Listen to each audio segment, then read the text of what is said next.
अस्सलाम वालेकुम। यह है 21st लेक्चर इंग्लिश का। हम पढ़ रहे थे वर्ब के बारे में। तो हमने पढ़ा था पहले ट्रांजिटिव एंड इंट्रांजिटिव वर्ब्स क्या होते हैं। अभी हम पढ़ेंगे कुछ इंपॉर्टेंट पॉइंट्स ट्रांजिटिव और इंट्रांजिटिव वर्ब्स के हवाले से। ट्रांजिटिव एंड इंट्रांजिटिव वर्ब्स के हवाले से कुछ इंपॉर्टेंट पॉइंट्स पढ़ेंगे कि कैसे उनको पहचानना है और कैसे उनको यूज़ करना है। फर्स्ट पॉइंट जो है उसमें most verbs can be used both as transitive and as intransitive verbs. सही है। अच्छा, hence verbs can be use transitively as well as intransitively use किए जा सकते हैं। हम वर्ब जो ऐसा नहीं है कि एक लिस्ट फिक्स कर दें कि ये वर्ब्स जो होंगे ट्रांजिटिव होंगे और ये वर्ब्स इंट्रांजिटिव होंगे, ऐसा कभी नहीं होता। हमने क्या करना होता है कि उनके यूजेज के हिसाब से फाइंड करना होता है कि ये इधर ट्रांजिटिव वर्ब है या फिर इंट्रांजिटिव वर्ब है। अभी जैसे एग्जांपल्स देखें, असलम फॉट विथ सलीम, और अभी यहाँ पे हमने वर्ब जो यूज़ किया है फाइट वाला, उसकी जो है सेकंड फॉर्म हमने यूज़ की है इस सेंटेंस में। अभी सेकंड वाला एग्जांपल देखें, वहाँ पे भी हमने फाइट ही यूज़ किया है, लेकिन फ़र्क क्या है, जो ऊपर है असलम फॉट विथ सलीम, मतलब फाइट का इफेक्ट, असलम की फाइट का इफेक्ट किस पर जा रहा है, किसी ना किसी ऑब्जेक्ट पर जा रहा है। अगर यहाँ पे अगर लिखें असलम फॉट, तो ये डिमांड करेगा कि इसको कोई ऑब्जेक्ट चाहिए यहाँ पे, तो इसीलिए ये क्या होगा, एक ट्रांजिटिव वर्ब की तरह यूज हुआ है। और सेम तरीके से अगर यहाँ पे देखें some people fight without reason, तो अगर हम लिखें यहाँ पे सम पीपल फाइट, तो सेंटेंस बन रहा है, कोई इसको ऑब्जेक्ट की नीड नहीं है। और दूसरी चीज, यहाँ पे कोई ऑब्जेक्ट है भी नहीं, मतलब इस सब्जेक्ट का फाइट का इफेक्ट किसी पर भी नहीं पड़ रहा, तो यहाँ पे ये फाइट इंट्रांजिटिवली यूज हुआ है। सही है। अच्छा, एक और सेंटेंस देखें, जैसे स्मॉल डैमेज सैंक द बोट, तो यहाँ पर ये सेकंड फॉर्म है किसकी, सिंक की। सही है। अच्छा, तो इसका मतलब है वर्ब क्या हुआ ये। अच्छा, यहाँ पे ये जो स्मॉल डैमेज है, स्मॉल डैमेज, उसका इफेक्ट पड़ा किस पर, बोट पर। कौन सा इफेक्ट, सिंक करने वाला, उसको सिंक करने वाला, ये इफेक्ट पड़ा किसका, स्मॉल डैमेज का। मतलब सब्जेक्ट का ऑब्जेक्ट पर इफेक्ट जा रहा है। इसका मतलब है ये जो सिंक है, वहाँ यहाँ पे जो वर्ब यूज हुआ है वो कैसे यूज हुआ है, ट्रांजिटिवली यूज हुआ है, ट्रांजिटिवली यूज हुआ है। सेम तरीके से सेम वर्ब हमने यूज किया, लेकिन अलग से एक और सेंटेंस में, जैसे द बोट सैंक रैपिडली, तो इसका मतलब है कि इसको ऑब्जेक्ट की नीड नहीं है, वो बाहर, मतलब इस सब्जेक्ट का इफेक्ट किसी पर भी नहीं पड़ रहा, सब्जेक्ट के एक्शन का इफेक्ट किसी पर भी नहीं पड़ रहा, तो इसका मतलब हुआ ये जो वर्ब हुआ ये इंट्रांजिटिवली यूज हो गया। एक और सेंटेंस देखें, जैसे ring the bell once you come, तो इसमें किसी को जो है ऑर्डर दिया गया है या किसी को बताया गया है कि बेल को रिंग करें। सही है। तो नाउन ये हो गया ऑब्जेक्ट, रिंग करने का इफेक्ट किस पर जा रहा है, बेल पे। सही है। तो इसी का मतलब, इसका मतलब ये जो वर्ब है यहाँ पे, रिंग करना, बेल को बजाना, तो ये कौन सा वर्ब हो गया, ये हो गया ट्रांजिटिव। और सेम तरीके से the bell did not ring, तो यहाँ पे ये जो सेम वर्ब हमने यहाँ पे भी यूज कर लिया, सेम वर्ब है, लेकिन यहाँ पे ये ट्रांजिटिवली है, मतलब इसका इफेक्ट ऑब्जेक्ट पर जा रहा है, लेकिन इसका इफेक्ट किसी ऑब्जेक्ट पर नहीं जा रहा है, इसीलिए ये क्या होगा, इंट्रांजिटिव होगा। सही है। तो ऐसा नहीं है कि हम एक बार कोई लिस्ट पढ़ लें और कहें ये वर्ब्स क्या हैं, ट्रांजिटिव और इंट्रांजिटिव हैं, क्योंकि वर्ब्स के यूजेज के हिसाब से ही पता चलेगा कि कौन सा वर्ब ट्रांजिटिवली यूज हुआ है और कौन सा इंट्रांजिटिवली यूज हुआ है। इसके बाद हम आते हैं सेकंड पॉइंट पे सम वर्ब्स लाइक कम, गो, फॉल, डाई, स्लीप, लाई डिनोट एक्शंस। ये क्या बताते हैं? एक्शंस। ऐसे बहुत सारे वर्ब्स हैं, सही है। तो ये क्या करते हैं? एक्शंस बताते हैं। ये तो हो गई। उसके बाद which can not be done to anything they can therefore never be used transitively. हैं एक्शंस, लेकिन ये किसी के साथ नहीं किए जाते, मतलब इनका इफेक्ट किसी पर भी नहीं पड़ता, इसीलिए ये क्या होंगे? ट्रांजिटिवली यूज होंगे। जैसे कि मिसाल के तौर पर मैं यहाँ पे लिख रहा हूँ एक sentence, I go to school. तो ये तो सब्जेक्ट हो गया, ये हो गया वर्ब, और ये गो का इफेक्ट स्कूल पर पड़ रहा है? नहीं पड़ रहा। तो इसीलिए ये गो किस सेंस में यूज हुआ? कौन से सेंस में हुआ? इंट्रांजिटिव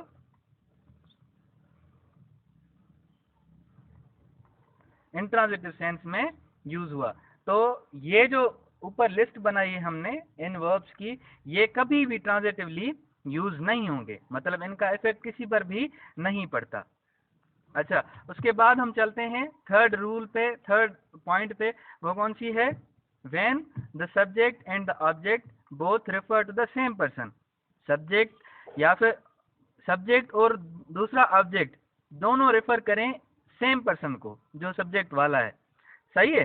तो the verb is said to be used reflexively. मिसाल के तौर पर रिफ्लेक्शन का मतलब क्या होता है? अगर हम आईने के सामने खड़े हों तो हमें जो अपनी शक्ल या शेप दिखाई देती है वो हम नहीं होते, लेकिन हमारी क्या होती है? रिफ्लेक्शन होती है।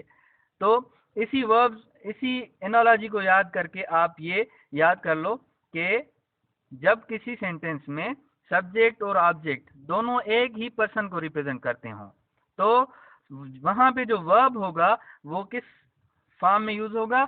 रिफ्लेक्सिव फॉर्म में यूज होगा, मतलब वो रिफ्लेक्सिवली यूज हुआ होगा। Sometimes, though the verb is used reflexively, the object is not expressed. ये बात आपको मैं समझा रहा हूँ यहाँ पे। कैसे रिफ्लेक्सिवली? मिसाल के तौर पर द लेडी हर्ट हरसेल्फ। अच्छा, ये जो सब्जेक्ट है मतलब द लेडी, इसने खुद को हर्ट किया, सही है। तो खुद को हर्ट करना मतलब सब्जेक्ट और ऑब्जेक्ट किसको रिप्रेजेंट कर रहे हैं? लेडी को, सही है। और हर सेल्फ भी किसको? लेडी को। ये हो गया सब्जेक्ट और ये क्या हो गया? ऑब्जेक्ट। तो यहाँ पे ये जो वर्ब हुआ यूज, ये क्या हो गया? रिफ्लेक्सिवली यूज हो गया, मतलब रिफ्लेक्स कर रहा है खुद को। अच्छा, एक और सेंटेंस देखें, ये अभी सेकंड पॉइंट समझाने जा रहा हूँ इसकी।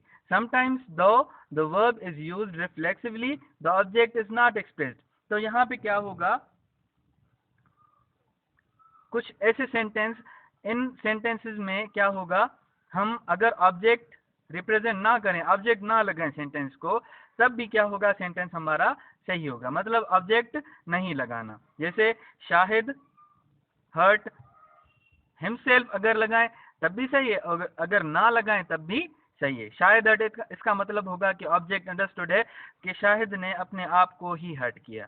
जैसे एक और सेंटेंस देखें, the baby plays itself all day. अगर इस इटसेल्फ को हटा दें तो the baby plays all day, इसका मतलब जाहिर सी बात है खुद ही खेलेगी, वो बच्चा खुद ही खेलेगा। तो इसीलिए इटसेल्फ लगाने की कोई भी जरूरत नहीं, या शायद हर्ट में हिमसेल्फ लगाने की भी कोई जरूरत नहीं। तो अगर ऑब्जेक्ट ना हो, किसी वर्ब का ऑब्जेक्ट ना हो, तो वो कौन सा वर्ब होता है? वो होता है इंट्रांजिटिव। तो ऐसी हालत में ये रिफ्लेक्सिव वर्ब्स क्या होंगे? डायरेक्ट क्या होंगे? हमारे इंट्रांजिटिव वर्ब्स होंगे। चलते हैं अभी फोर्थ पॉइंट पे। अच्छा, फोर्थ पॉइंट क्या है? Certain verbs can be used reflexively and also as ordinary transitive verbs. कुछ वर्ब्स ऐसे होते हैं जो रिफ्लेक्सिवली भी यूज हो सकते हैं और ऑर्डिनरी ट्रांजिटिव वर्ब्स भी यूज हो सकते हैं। जैसे कि मिसाल के तौर पर एक it yourself if you are right. अभी यहाँ पे ये जो एक इट है, ये क्या है? वर्ब है, मतलब प्रूव करो। इसका मतलब क्या है? प्रूव करो अपने आप को, अगर आप सही हो। तो यहाँ पे इसको ऑब्जेक्ट चाहिए है, अगर इसको ऑब्जेक्ट ना लगाएं हम तो ये क्या होगा, सेंटेंस सही नहीं होगा। तो अगर ऑब्जेक्ट लग रहा है इसके साथ, ये क्या हुआ, खुद को प्रूव करो, तो ये रिफ्लेक्सिवली यूज हो गया। अच्छा, इसके बाद सेकंड सेंटेंस देखें, the magistrate acquitted him of the charges against him.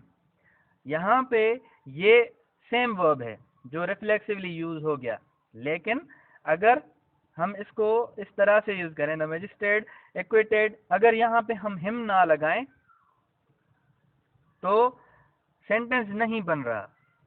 सही है। तो इस सब्जेक्ट को अपना इफेक्ट दिखाना है किसी ना किसी पर, मतलब मैजिस्ट्रेट ने इस आदमी को बरी कर दिया, सही है, या फिर इसको राइट प्रूफ कर दिया of the charges against him, मतलब बरी कर दिया इसकी चार्जेस से। तो जाहिर सी बात है ये वर्ब डिमांड कर रहा है कि इसको ऑब्जेक्ट चाहिए, इसीलिए ये यहाँ पे कैसे यूज हुआ, ट्रांजिटिवली यूज हुआ। अगर रिफ्लेक्सिवली यूज नहीं हो रहा तो वो क्या होगा, ट्रांजिटिवली यूज होगा। जैसे कि एक और सेंटेंस देखें, अभी आप ये वीडियो पॉज कर दें, करके देख लें कि इन दोनों सेंटेंसेस में हमने सेम ही वर्ब यूज किया है, लेकिन आपने देखना है कि कौन सा ट्रांजिटिवली यूज हुआ है और कौन सा रिफ्लेक्सिवली यूज हुआ है।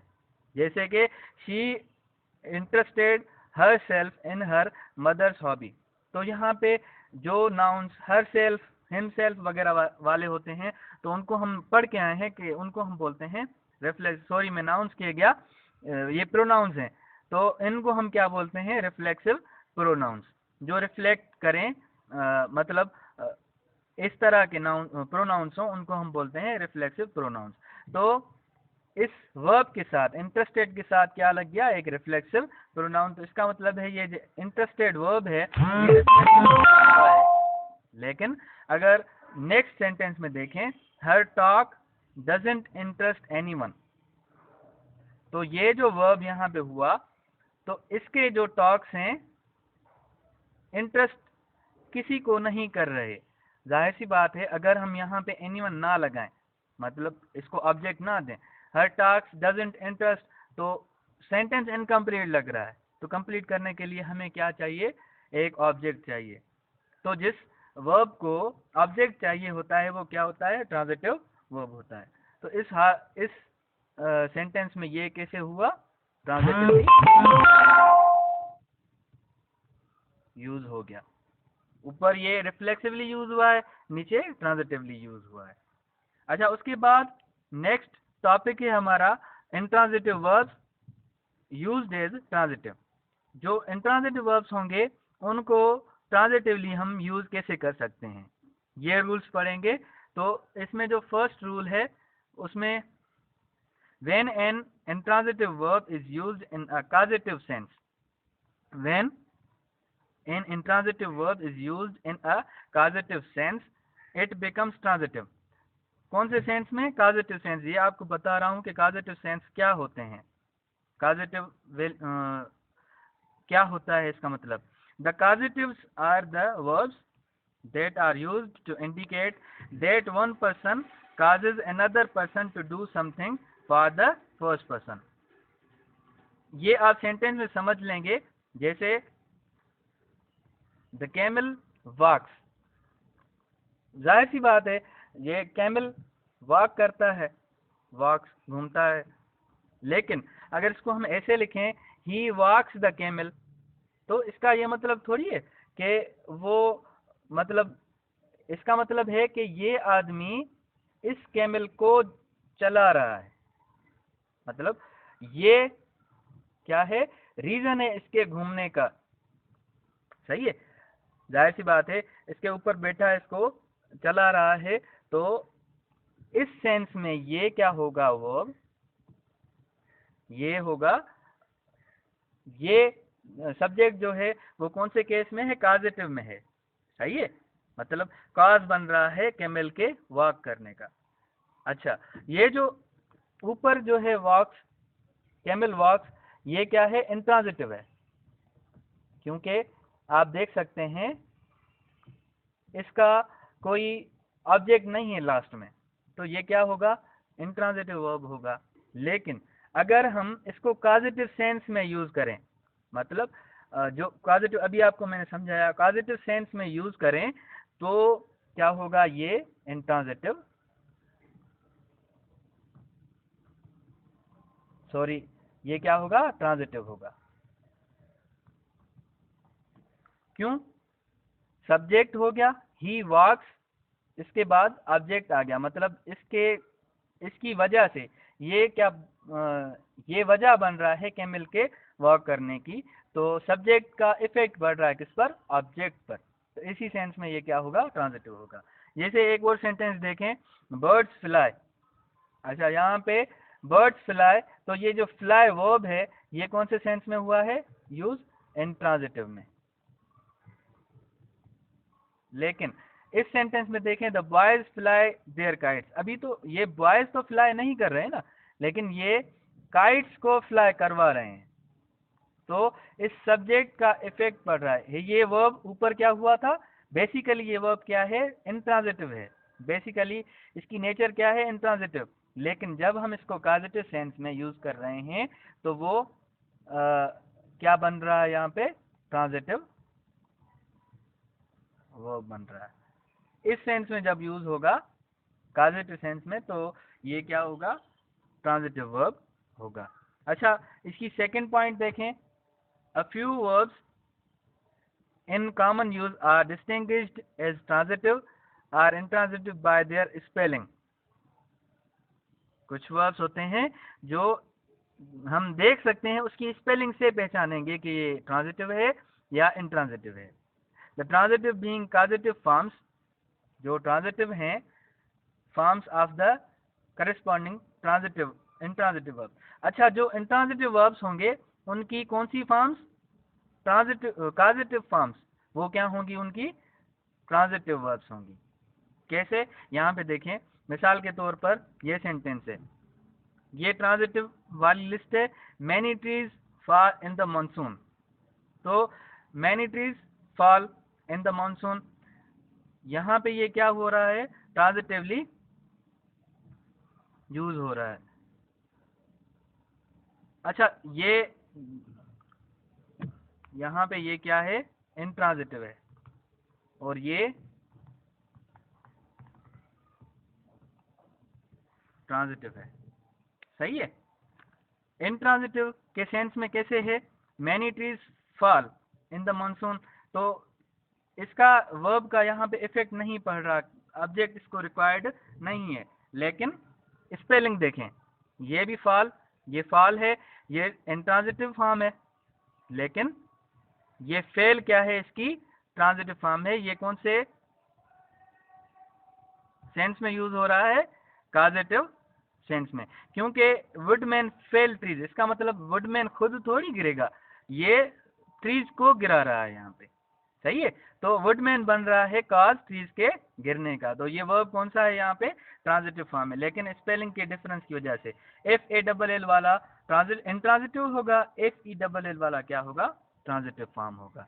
उसके बाद लाई स्टिल, ये इसको लास्ट में ऑब्जेक्ट नहीं है, तो ये क्या हुआ, इंट्रांजिटिव हो गया। लेकिन ले द बास्केट देयर, ले द बास्केट देयर, इसका मतलब ये LAY यहाँ पे क्या हुआ है, ट्रांजिटिवली, क्योंकि इसके साथ ऑब्जेक्ट लगा हुआ है बास्केट, तो ट्रांजिटिवली यूज हुआ है यहाँ पे LAY। मीनिंग दोनों की सेम है। Rise early with sun, rise early with sun, ये जो राइज है यहाँ पे, ये भी वर्ब, ये कौन सा है, इंट्रांजिटिव, क्योंकि इसके साथ ऑब्जेक्ट नहीं है। राइज अर्ली इन द सन, मतलब इसका इफेक्ट, सब्जेक्ट का इफेक्ट किसी पर भी नहीं पड़ रहा है यहाँ पे। लेकिन रेज योर हैंड्स, तो सब्जेक्ट का इफेक्ट किस पर पड़ रहा है, वर्ब का इफेक्ट किस पर पड़ रहा है, हैंड्स पर, सही है। तो ये क्या हुआ, ट्रांजिटिव। डिफरेंस क्या हो गया, स्पेलिंग का, यहाँ पे राइज थी और यहाँ पे रेज है। सिट देयर, सिट देयर, ये क्या हो गया, इसके साथ ऑब्जेक्ट नहीं है, तो इसका मतलब है ये इंट्रांजिटिवली यूज हुआ है,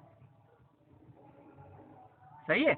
लेकिन set the lamp on the table, तो ये क्या हो गया, ये ट्रांजिटिवली यूज हो गया, क्योंकि सेट द लैम्प, तो इसके साथ ये जो ऑब्जेक्ट लगा हुआ है, वर्ब को ऑब्जेक्ट रिक्वायर्ड है, इसीलिए ये क्या हो गया ट्रांजिटिव। लेकिन डिफरेंस सिर्फ और सिर्फ स्पेलिंग का है। सिट और सेट, सिट क्या होगी ट्रांजिटिव फॉर्म होगी, और सॉरी इंट्रांजिटिव फॉर्म होगी, सेट क्या होगी ट्रांजिटिव फॉर्म होगी।